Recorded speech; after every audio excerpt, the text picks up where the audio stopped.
Bună ziua și bine ați venit la noile Daci cu noua siglă. N-avem Duster, dar Logan, Sandero și Jogger sunt aceeași mașină și au primit aceleași schimbări.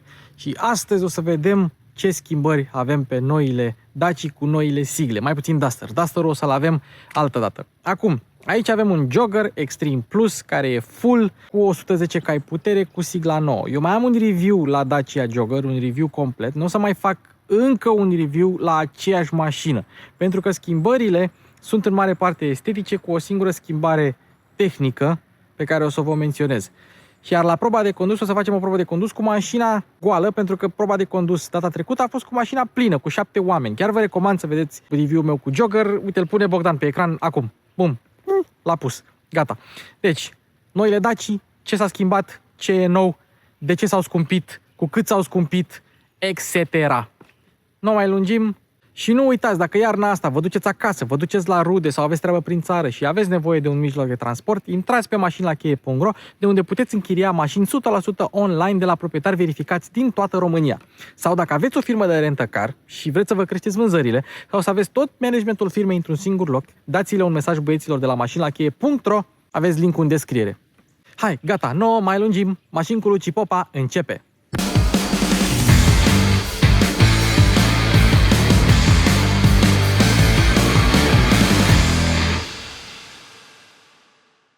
Bun, înainte de schimbări, hai să vorbim un pic despre prețuri. Da, chiar ieri s-a scumpit Loganul din nou, ceea ce înseamnă că Loganul de bază, care e acum Expression-ul, adică o echipare de mijloc, costă 13.950 de euro cu TVA inclus pentru versiunea pe benzină 90 de cai cu transmisie manuală. Deci s-a mai scumpit cu încă 300 de euro, ceea ce înseamnă că pentru prima dată în istorie Sandero este mai ieftin decât Logan. Sandero este cu 50 de euro mai ieftin decât Loganul, adică 13.900 de euro. Sandero fiind făcut în Maroc. Loganul fiind făcut în România. Sandero Stepway este făcut în România și pleacă acum de la 14.400 de euro cu TVA inclus. Da? Vorbim de prețuri pentru versiunile cu siglă nouă. 14.400 pentru Sandero Stepway de bază. Iar Joggerul, Jaga, este 16.490 de euro cu TVA inclus pentru versiunea de bază, care este Essential, 100 de cai cu GPL. Ca idee, un Jogger este cu 3.500 de euro mai scump decât un Sandero Stepway echivalent și acum pe Sandero Stepway poți să spui și motorizarea asta, adică 110 cai putere benzină. Și asta înseamnă că față de Sandero normal este cu 4.000 de euro mai scump un Jogger și cu tot atâta față și de un Logan. Ok, înainte să trecem la mașină, hai să începem cu cheia. Asta este noua cheie cu keyless, cu noua siglă Dacia. Deci ori contorci așa, ori contorci așa, tot aceeași siglă este DC, Dacia. Și avem un A aici, deci un da, C, I-ul nu știu pe unde e și A-ul celălalt e undeva pe aici. Dacă o întoarcem, aceleași butoane, încuiere, descuiere, lumini și portbagaj. Deci, noua emblemă, noua cheie Dacia. Și chiar a trecut cineva acum un minut și a spus că noua Dacia nu mai arată a Dacia. Asta o fi de bine? Ok, mi-am adus aminte un lucru. Când am testat eu prima dată Joggerul, prețul era 13.990 în versiunea de bază. Deci s-a scumpit cu 2.500 de euro în versiunea de bază Joggerul, față de când a apărut prima dată. Asta în versiunea de bază. În versiunea de top s-a scumpit cu undeva la 2.000 în cap de euro, cam 2.000 în cap. Dar e o chestie ciudată, pentru că acum există Extreme Plus. Extreme Plus nu vine decât cu dotare opțională, vopsea metalizată. În rest are toate dotările pe care le-ar avea Extreme-ul normal. Dacă ți iei un Extreme normal cu toate dotările, atunci prețul e 22.210 euro. Și dacă ți iei fără Extreme, adică ți iei Extreme Plus, cu toate dotările, vine 21.910. Deci poți să iei aceeași mașină, dar să coste cu 300 de euro în plus. Și de asta au făcut opțiunea asta de Extreme Plus, să bage toate dotările la o reducere de 300 de euro. Deci dacă am avea Extreme, când am avut Extreme Plus înainte, atunci mașina s-ar fi scumpit cu 2300 de euro în plus. Dar așa, doar cu 2000 de euro în cap. Ok, hai să analizăm mașina și evident începem cu noua grilă, cu noua siglă. Și nu știu dacă se vede, dar grila nu e, sau sigla nu este chiar albă. Are așa un pattern așa. Doar că patternul ăsta e în spatele unui panou de sticlă. Deci nu este texturat, e tot netted. Deci cam așa recunoște emblema asta. Piano Black la Jogger, cred că la Extreme-uri este Piano Black. Nu știu dacă la toate joggerele sau la toate Loganurile e așa. Cred că sigla normală e neagră simplă, doar la Extreme-uri, la Sandero Stepway și la Jogger este Piano Black. Cu aceste dungi albe, arată foarte frumos și un mic easter egg, uitați, și sigla veche de Dacia. O vedeți? Nu știu dacă au făcut-o intenționat sau nu, dar mie așa îmi pare siglă de Dacia de model vechi. Ce trebuie spus despre această grilă nouă?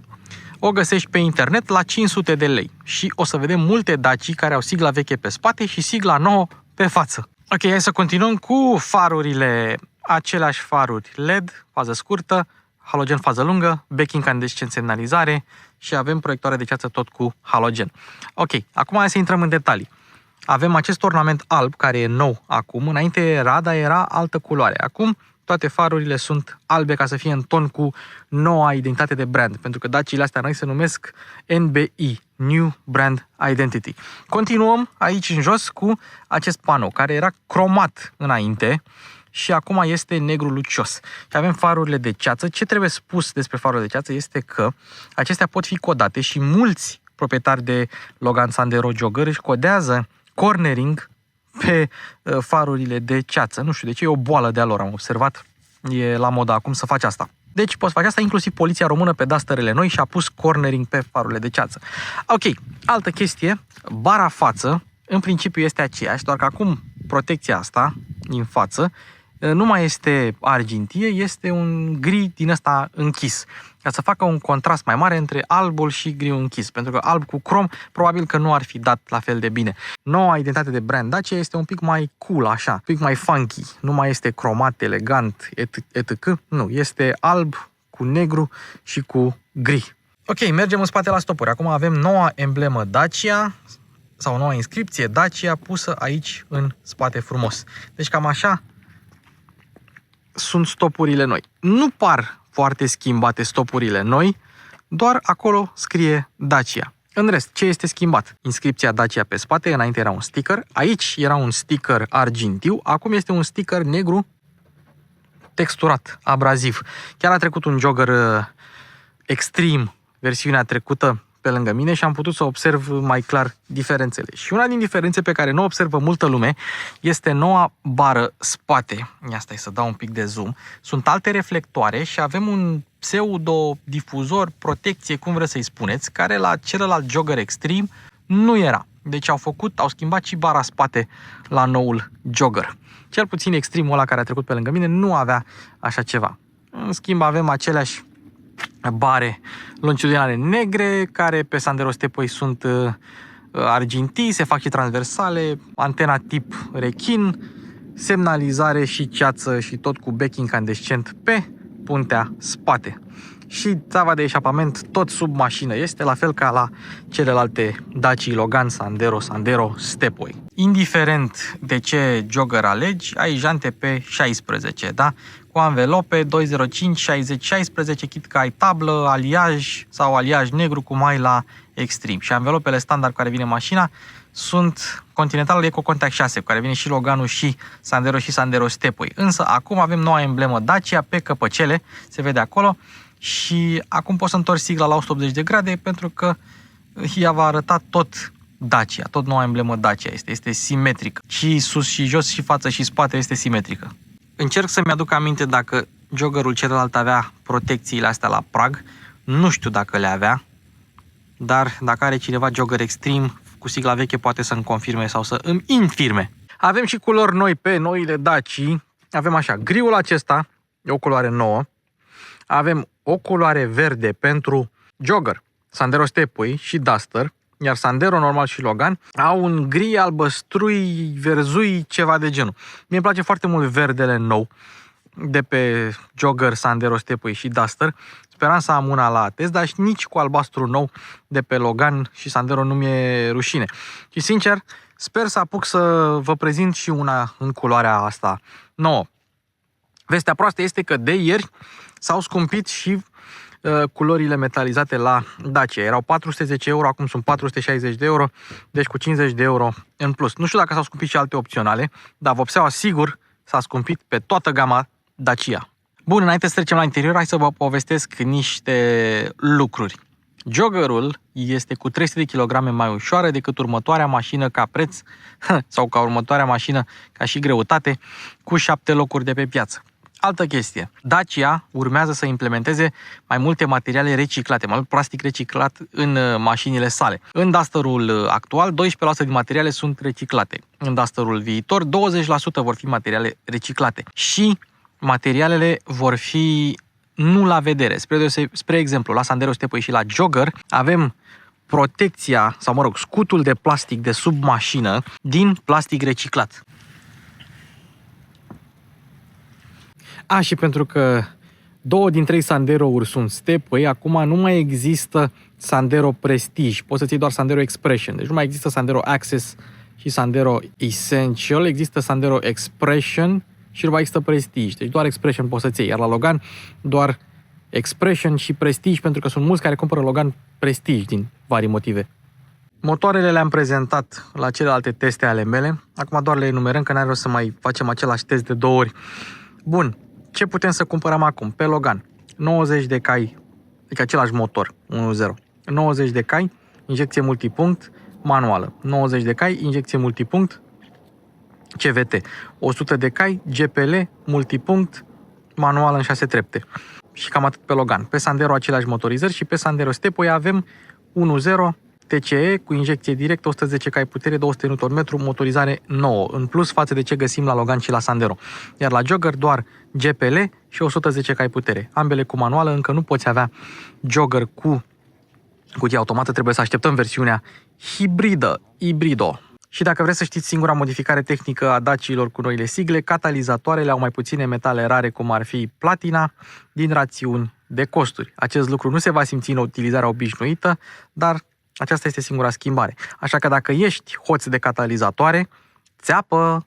Bun, hai să vedem ce au schimbat la interior. Avem noul butuc de pe volan cu noua siglă. Da? Volanul este tot reglabil pe înălțime și pe adâncime, e în principiu același volan. Însă, ornamentul acesta de pe volan este mai satinat, un pic mai închis la culoare.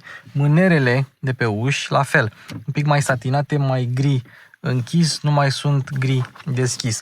Ornamentele astea le erau și pe Joggerul Extreme varianta trecută. Și tot așa, în funcție de echipare, ai sau nu conturul ăsta alb aici. Însă acum nu mai avem un contur cromat, avem un contur tot așa satinat și la schimbător aceeași chestie. Nu mai e la fel de deschis la culoare cum era la Joggerul pre-facelift, este ceva mai închis. Sunt detalii mici așa pe care nu le observi la prima vedere, dar noua identitate de brand este un pic mai satinată, să zicem așa. Și mai un detaliu pe care tot așa e foarte, foarte greu de observat. La schimbătorul de viteze, acești zimți sunt acum negri. Nu mai sunt cromați cum erau înainte, cum erau odată. Pe vremea mea, Joggerul avea schimbătorul cromat. Deci cam acestea sunt schimbările estetice. Și aici, în suportul ăsta de telefon, care e foarte util, dacă nu vrei să-ți pui telefonul, poți foarte frumos să-ți pui cheia și stă foarte bine. Însă dacă vrei să-ți pui telefonul pe acest suport, poți să-l încarci la USB acolo, poți să-l încarci la USB aici, doar că acolo se conectează și la Apple CarPlay și Android Auto cu fir. Din nou, recomand, dacă ai MediaNav, încarcă-l cu fir, sau mă rog, conectează-l cu fir, nu wireless, pentru că o să tragă curent din baterie pentru CarPlay și Android Auto și o să bage curent ca să-l încarce. Așa doar bagă curent în el pentru Apple CarPlay și telefonul nu se încinge. Prelungești durata de viață a bateriei telefonului dacă folosești Apple CarPlay cu fir. Și cu ce te deranjează cablul ăsta? Nu te deranjează cu mai nimic. Ei bine, sistemul MediaNav, de fapt, MediaNav, 6 boxe, Apple CarPlay cu fir și wireless și Android Auto la fel. Media Display, 4 boxe, Apple CarPlay doar cu fir. Media Control e doar o aplicație pentru telefon și ai doar 2 boxe. Acum, hai să intrăm în pâine. Intrăm așa și uitați, au schimbat interfața. Sistemul este același, softul este în mare parte același, dar având update-uri over the air, sunt curios dacă se poate pune interfața nouă pe modele deja existente. Radio, media, telefon, navigare, sunt curios dacă harta a fost schimbată. Nu, harta pare să fie aceeași. Dai back. Setările pentru vehicul, da, Acum ai un Duster cu sigla nouă și Apple CarPlay, care răspunde foarte bine. Intrasem în PlugShare. Bun, toate aplicațiile răspund bine, boxele se au decent pentru 6 boxe de Dacia, poate doar culorile să nu fie prea saturate pe ecran, dar în rest MediaNav e un sistem de infotainment mai mult decât decent pentru o Dacia. Dacă ne întoarcem înapoi la Home, observăm noua grafică și cu Duster. Sunt curios dacă pe Logan ai tot un Duster sau e altă mașină.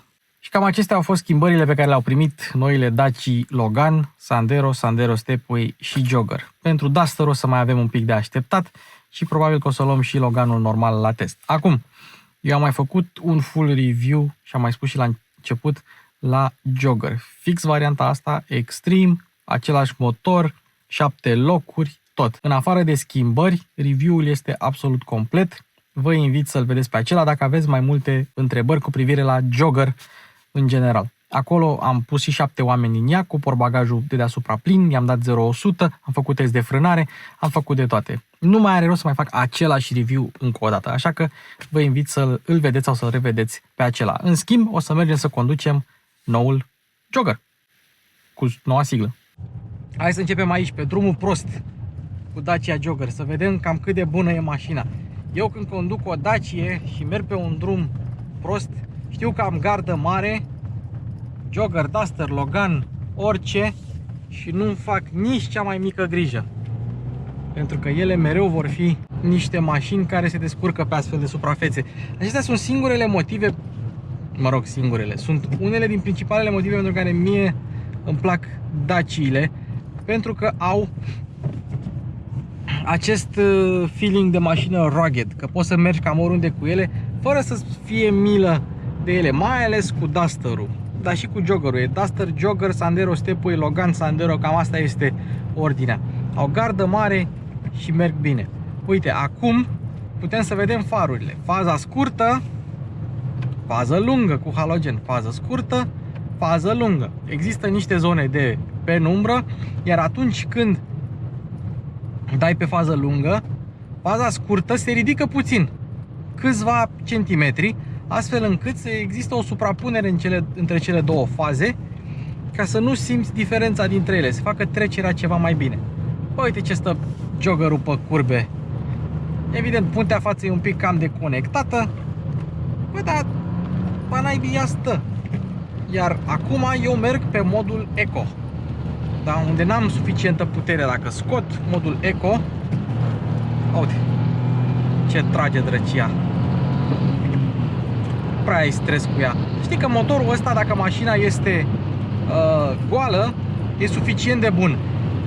L-au avut o perioadă pe Loganul pre-facelift, ăla cu sigla veche, l-au avut o perioadă, l-au avut o lună, 2, 3 pe acolo la comandă. Nu știu de ce l-au scos și nu știu dacă o să-l mai reducă sau readucă înapoi. Însă un Sandero Stepway cu motorul ăsta cred că rupe. Și un Logan cred că rupea. Pare rău că s-au scumpit și că nu mai poți să mai cumperi un Logan cu siglă nouă, cu motorul de 1.0 sau un Logan cu siglă nouă, echiparea Access sau echiparea Essential. Doar că, na, criza de chipuri și trebuie să bage chipurile în mașinile care chiar se cumpără. Și la noi se cumpără Expression-urile, Prestige-urile și Extreme-urile. Pe Jogger încă mai poți să-ți iei Essential și pe Sandero Stepway încă mai poți, că alea sunt mașinile mai scumpe și trebuie să ofere un preț de bază mic, chiar dacă în piață lumea tot pe cele normale le cumpără. Uite, acum sunt la 50 la oră cu A4, treptele sunt bine etajate și hai să vedem, A4 la sub 2000 și dăm blană. Abia, uite, acum 2000 și un pic începe să intre și după aia se duce. Chiar și cu A4 subturată. Evident, dacă vreți să vedeți testul cu 7 oameni, 7 grași, 6 grași și un slab, adică eu, într-un Jogger, aveți celălalt clip al meu. Însă, ea e o mașină destul de plăcută la condus. Într-adevăr, ai ruliu, ai gardă la sol mare, centru de greutate ridicat, ai ruliu, n-ai cum să nu ai ruliu. Și acum o să vedem cum se descurcă mașina pe dâmburi. Dar repet, acesta sau Daciile în general sunt unele din mașinile cu care mie îmi place să merg, mai ales prin București, pentru că nu am frică de... Auzi, bam, bam. Nu ai frică de gropi, de nimic. Bam, bam. Trece foarte ușor peste aceste denivelări mașina. Și chiar dacă te zguduie puțin, nu ai grijă asta, adică nu ai nicio frică că vei putea atinge sau că strici ceva. Pentru că pe parte de suspensie ele chiar par destul de solide. Ia să vedem. Rev matching perfect.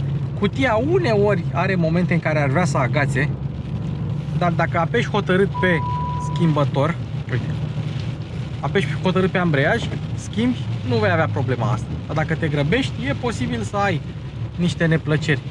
Evident, mașina asta nu va fi una dinamică și în momentul în care e încărcată, e foarte greu să o faci să vireze, pentru că inerția mașinii vrea să se ducă tot înainte.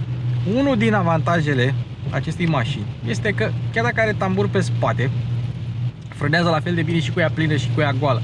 Asta e valabil nu doar la jogger, și la majoritatea mașinilor. În momentul în care ai mai multă greutate, care apasă mai mult pe sol, frecarea cu solul va fi mai bună, chiar dacă inerția va fi mai mare, și tu vei putea frâna fără niciun stres. La fel de bine. Mai încolo, dacă treci de un anumit prag, atunci frânele se pot supra-solicita, se pot încălzi, să nu mai țină la fel de mult. Poziția la volan e la fel ca la joggerul pe care, sau la joggerele, că am testat două, pe care le-am mai testat înainte. La fel de bune. Ștergătoarele, n-am avut nicio problemă cu ele. Și farurile de ceață la fel. N-am avut niciodată nicio problemă cu ele. Hai să vedem, vorbim de consum. Mie mi-a consumat mașina mediu 6,8.